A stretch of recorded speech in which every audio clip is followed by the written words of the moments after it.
Бүгін мен сізге қалай принцесса болып үйренемін. Бәрін басынан бастағанымыз дұрыс болар.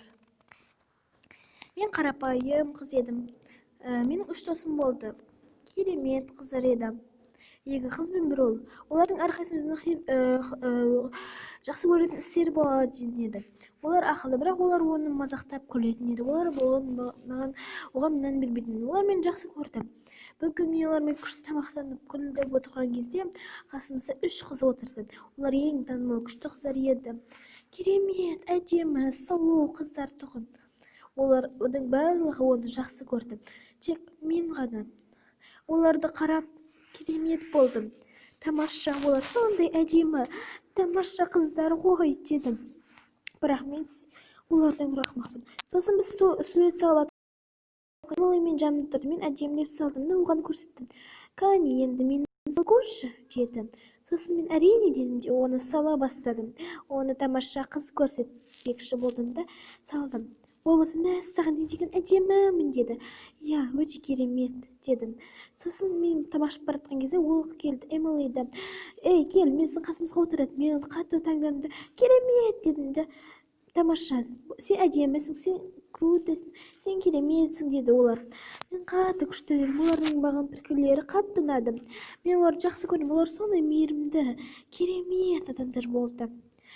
Ал менің достарым осы мені қатты уайымдады. Өйткені оның қандай қыздар екенін олар білетін еді.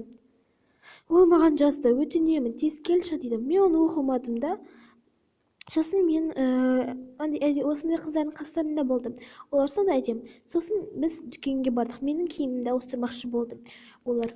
Сосын мен киімімді ауыстырдым. Тадан 3 қыздың да маған көмегі тиді. Сосын мен де танымал әдемі қыз болдым. Бұлттардың арасында керемет болдым. Халқым мені қатты жақсы көрді. Бірақ бұл ұзаққа созылғанымыз жоқ. Жерге түсіп кететіндей болдым. Бір күні мен шахматтағы ат секілді жерге түсіп кеттім де дырш деп құладым. Ал ана 3 қыз болса менің алдымда тұрды. Үшеуі де патша, ал мен болсам олардың құлдары сияқты тұрдым. Сосын олардың мейірімдері маған оқтай сияқты тиді. Олар маған қатты күлді. Мен мұңайдым, бірақ менің патшалығым әлі біткен жоқ. Олар сондай, ол бәрін мазақтайды. Мына қараңдаршы, ол семіз қыз ғой дейді. Одан кейін, мына гитарашы немене шашы ұзын ба дейді. Сосын барлығы оны күледі. Сосын оларға қарап күлемін. Өйткені мен оларға жаман сөз айта алмаймын. Олардың бастығы Эмили болдым.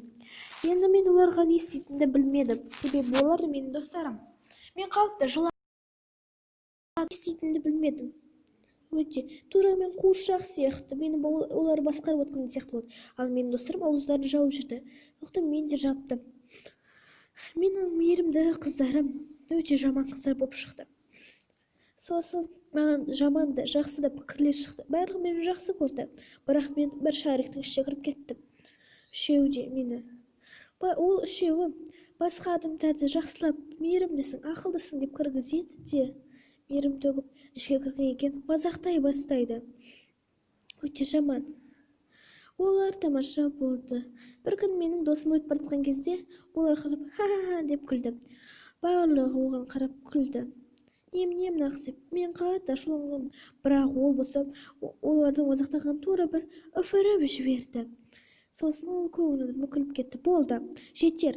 Ол да менің досым ғой. Сендер неге оны мазақтай бересіңдер? Бәрі мейірімді болсаңдаршы, дедім.